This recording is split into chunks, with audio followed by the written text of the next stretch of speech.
Hello प्यारे बच्चों, आज की नई वीडियो में स्वागत है। जय जवान जय किसान। आइए टॉपिक की शुरुआत करते हैं। टॉपिक की शुरुआत क्या है सर? शुरुआत यही है कि आज का आपका नया टॉपिक ये होगा। आपने अम्ल के बारे में पढ़ रखा, क्षार के बारे में पढ़ रखा, और इन दोनों के विषय में आपने विधिवत जान लिया है। और जहां नहीं जाना तो आप लोगों ने कमेंट नहीं किया, तो मेरी गलती तो है नहीं, आप ही की गलती है। तो अब इन दोनों को जब आपस में मिलाएंगे तो बनेगा क्या, और उससे कोई एक नई अभिक्रिया, एक नई रिएक्शन तैयार होती है। उस रिएक्शन के बारे में हम लोग जानते हैं। ठीक है, तो उस रिएक्शन का नाम क्या है बच्चे? तो उस रिएक्शन का नाम है बाबू उदासीनीकरण अभिक्रिया। क्या नाम है भैया? उदासीनीकरण अभिक्रिया। समझ गए ना? किसी कोई दिक्कत नहीं होनी चाहिए। तो क्या होता है बाबू? उदासीनीकरण अभिक्रिया। ये क्या होता है? जब आप अम्ल को, एसिड को, किसको बाबू? अम्ल को, एसिड को, मैंने एसिड के बारे में विधिवत बता रखा है कितने प्रकार का होता है। क्या होता है एसिड? जिसमें H पॉजिटिव आयन पाया जाता है। क्या पाया जाता है बाबू? H पॉजिटिव आयन पाया जाए और इसके अलावा अन्य कोई धनायन ना पाया जाए, उसे हम क्या कहते हैं? अम्ल कहते हैं। ये तो सबको पता है, नहीं पता वीडियो में जाकर के देख लीजिए। ठीक, और जैसे मैंने लिख दिया हाइड्रोक्लोरिक अम्ल, ये प्रबल अम्ल है कि नहीं? जब इस प्रबल अम्ल के साथ किसी क्षार को, इसको, किसी क्षार को, क्षार का अन्य नाम क्या होता है? भस्म। क्या होता है? भस्म होता है। क्या होता है बाबू? भस्म होता है। को हम दोनों को आपस में मिला देते हैं तो क्या बनता है, उसे पहले हम देखते हैं। मैंने एक अम्ल ले लिया। क्या ले लिया बाबू? एक एसिड ले लिया, और दूसरा मैंने क्या ले लिया? एक बेस ले लिया। क्या ले लिया? एक एसिड लिया, एक बेस लिया। एक एसिड मैंने ले लिया HCl। क्या ले लिया? HCl। एक बेस मैंने ले लिया NaOH। अब इन दोनों को जब मिलाओगे बाबू तो क्या बनेगा? पहला चार्ज के अनुसार, इस पर प्लस, इस पर माइनस, इस पर प्लस, इस पर माइनस, H पर प्लस, Cl पर माइनस, Na पर प्लस, इस पर माइनस। ठीक, तो ये Na वाला जो है प्लस वाला माइनस के साथ जाएगा तो क्या बना देगा बाबू? साधारण नमक। क्या बना देगा? साधारण नमक, या फिर इसे बोलते हैं लवण। क्या बोलते हैं बाबू? लवण। इंग्लिश में जाने तो इसको बोलते हैं साल्ट। अगर रिएक्शन करेगा ये दोनों, ये और ये रिएक्शन करेगा तो पहला बनाएगा साल्ट। क्या बनाएगा? साल्ट। और यहाँ का HO, यहाँ का एक H मिलकर क्या बना देगा बाबू? वाटर बना देगा। क्या बना देगा? वाटर। तो H2O हो गया। तो अब यहां से तुमको क्या मिल गया बाबू? ये साल्ट मिल गया। अब अम्ल के बाद क्षार, क्षार के बाद लवण ही आता है। तो इस रिएक्शन को पढ़ाने का महत्व क्या था, इंपॉर्टेंस क्या था? पहला तो आपके बोर्ड एग्जाम में भी पूछा जा सकता है। दूसरा, आपसे कोई पूछ भी सकता है कि आप जब अम्ल और क्षार को, दोनों को आपस में क्या करेंगे बाबू? मिक्स कर लेंगे, और तब क्या बनेगा, या कौन सी रिएक्शन तैयार होगी, कौन सी रिएक्शन प्रिपेयर होगी, तो आपको बता देना है बिना डरे, बिना कुछ सोचे समझे। उदासीनीकरण क्रिया बनेगी और आपका लवण बनेगा, जिसे हम क्या बोलते हैं बाबू? नमक बोलते हैं या साल्ट बोलते हैं, ऊपर लिख रखा। और क्या बन जाएगा? जल, H2O, जिसके बिना आप लोग क्या रह सकते हो? नहीं जीवित रह सकते हो, कोई भी जीवित प्राणी। ठीक, अब आगे क्या होता है कि आप जब HCl और NaOH को मिलाओगे तो NaCl प्राप्त हुआ। तो अब NaCl क्या होता है, इसकी बनाने की विधि क्या होता है, इसका रासायनिक गुण क्या होता है, इसका भौतिक गुण क्या है, इसका दैनिक जीवन में यूज क्या है, हमारे नमक के प्रकार क्या क्या है, ये सब जानेंगे आप लोग इसके बाद। किसके बाद? उदासीनीकरण क्रिया के बाद। इसीलिए मैंने इसको आपको बता दिया। अब दूसरा अम्ल कोई लेते हैं। मैंने दूसरा अम्ल ले लिया। जैसे आपका होता है दूसरा अम्ल, कोई बताएगा? कोई कमेंट में नहीं बताओगे? चलिए, हम तो आएंगे, है ना, कोई दिक्कत। दूसरा अम्ल मैंने ले लिया आपका H2SO4, हाइड्रोजन सल्फेट। मैंने इसको किसी क्षार के साथ मिला दिया, KOH। किसके साथ मिला दिया बाबू? KOH के साथ मिलाया। पहला इस पर प्लस, इस पर माइनस बाबू, इस पर प्लस, इस पर माइनस। अब बताओ क्या बनाएगा? पहले तो बनाएगा K2SO4। क्या बनाएगा? K2SO4। कैसे आप सर यहाँ पर KSO4 नहीं कर सकते थे? बिल्कुल नहीं। क्यों? क्योंकि पोटेशियम, क्योंकि यहाँ का डबल चार्ज होता है। इस पर कितना चार्ज होता है? डबल। अब ये वाला डबल चार्ज इसके पास, और ये इसका एक सिंगल चार्ज, क्योंकि इस पर एक सिंगल चार्ज है सर, यहाँ पर डबल होगा। और यही डबल, सॉरी, यहाँ पर नहीं होगा, यहाँ पर डबल होता। अब ये डबल चार्ज इसके पास आ जाता है और सिंगल चार्ज इसके पास, तो एक का एक ही होता है और दो एक कम दो, तो K2SO4।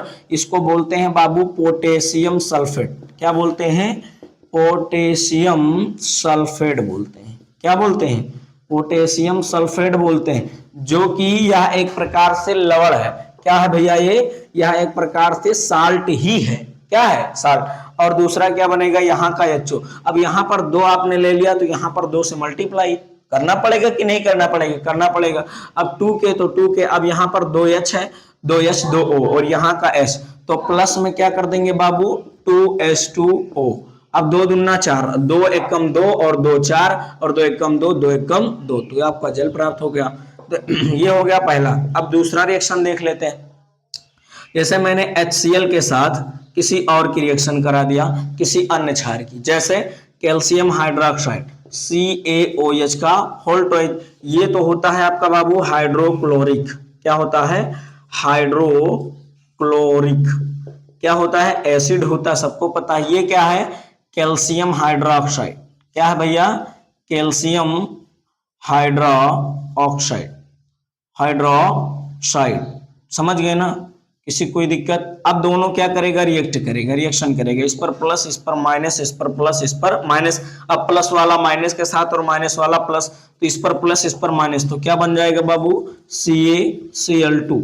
क्या बन जाएगा, CaCl2। यहाँ पर क्या दे रखा, H2O। अब 2 यहाँ का गया ना, अब यहाँ का कितना गया, 2 गया, तो CaCl2 बनाया, कैल्शियम क्लोराइड बनाया। क्यों, क्योंकि कैल्शियम पर डबल चार्ज होता है, इसीलिए इसके पास 2 चला गया, इस पर माइनस का 1 चार्ज इसके पास आ गया, तो 2 एकम 2 और 1 एकम 1। ठीक, अब समझ गए यहाँ पर। अब यहाँ पर जब क्लोरीन 2 ले लिया तो 2 से तो मल्टीप्लाई कराना पड़ेगा कि नहीं कराना पड़ेगा। अरे क्लोरीन इधर आपने 2 लिया, कैल्शियम क्लोराइड का फार्मूला क्या होता है, CaCl2 तो होता है, ये होता है बाबू कैल्शियम क्लोराइड। क्या होता है, कैल्शियम क्लोराइड। अब जब इसका फार्मूला ये होता है तो 2 से मल्टीप्लाई कराया। अब यहाँ पर कितना है, H2O लिखा है पहले से। क्या लिखा है, तो यहाँ पर 2 एकम 2, 2 एकम 2, तो H2O2। अब ये तो किसी चीज का फार्मूला होता है, लेकिन आपको यहाँ पर कितना है, यहाँ पर 2H अभी और है, तो यहाँ पर क्या करोगे, 2 से मल्टीप्लाई और 2 हटा दोगे। अब देखोगे दोनों तरफ बराबर, 2 दूना 4, 2 यहाँ का 2 यहाँ का 4, ऑक्सीजन 2 एकम 2 और 2 एकम 2। तो ये होता है आपका उदासीनीकरण अभिक्रिया। उदासीनीकरण अभिक्रिया अपने दिमाग में फीड कर लेना है। फीड क्या करना है बाबू, जब आप अम्ल और क्षार की, एसिड और बेस की रिएक्शन कराएंगे तो लवण प्राप्त हो, लवण और जल प्राप्त हो दोनों में, तो उसे हम क्या कहते हैं बाबू, उदासीनीकरण अभिक्रिया कहते हैं। अगर आप लिखना चाह रहे हैं तो इधर हम आपकी डिफिनेशन भी लिखे देते हैं। क्या करते हैं बाबू, इस साइड में डिफिनेशन, इस साइड में आपका एग्जाम्पल हो गया। तो इस साइड में जानते हैं हम क्या, डेफिनेशन। क्या जानेंगे भैया, डेफिनेशन क्या होती है किसकी, उदासीनीकरण की। तो लिखेंगे जब हम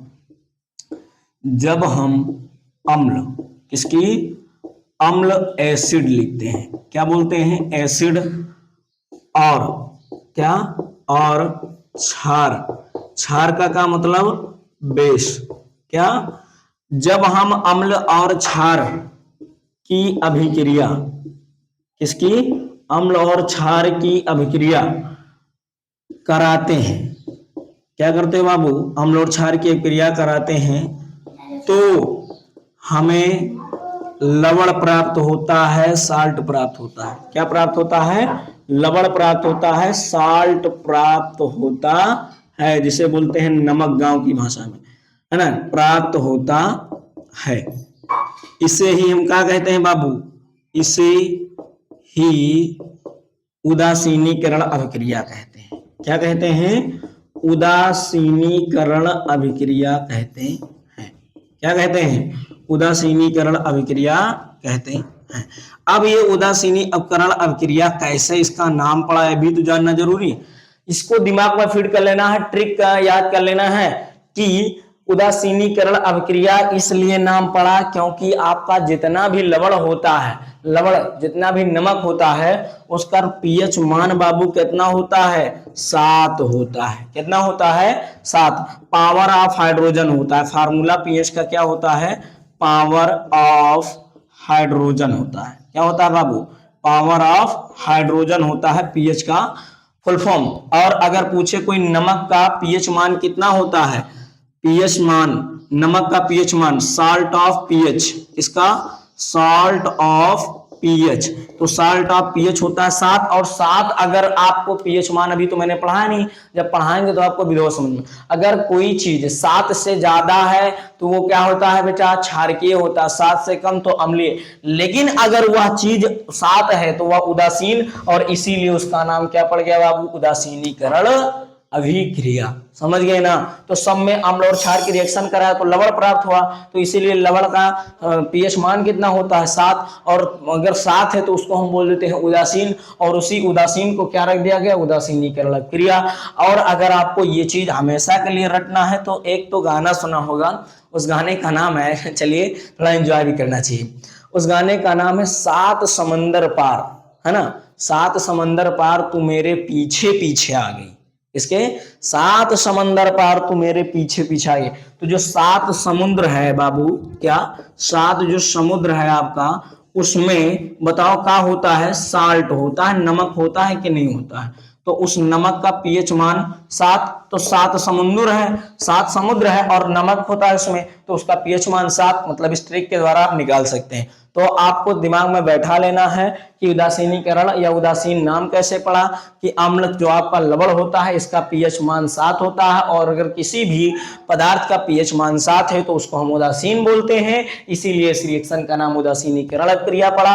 और जब दूसरी ट्रिक, जब आप अम्ल और क्षार को आपस में मिलाएंगे तो आपको लवण और जल प्राप्त होगा, इसी को हम क्या कहते हैं बाबू, उदासीनीकरण अभिक्रिया कहते हैं। मेरा मानना है कि आप लोग समझ चुके होंगे, इसका स्क्रीनशॉट लेंगे, विधिवत ये आपके एग्जाम्पल हो गए, क्या हो गया बाबू, ये आपके एग्जाम्पल है इसके उदासीनीकरण अभिक्रिया के। चलिए नेक्स्ट वीडियो में मिलते हैं, जय जवान जय किसान।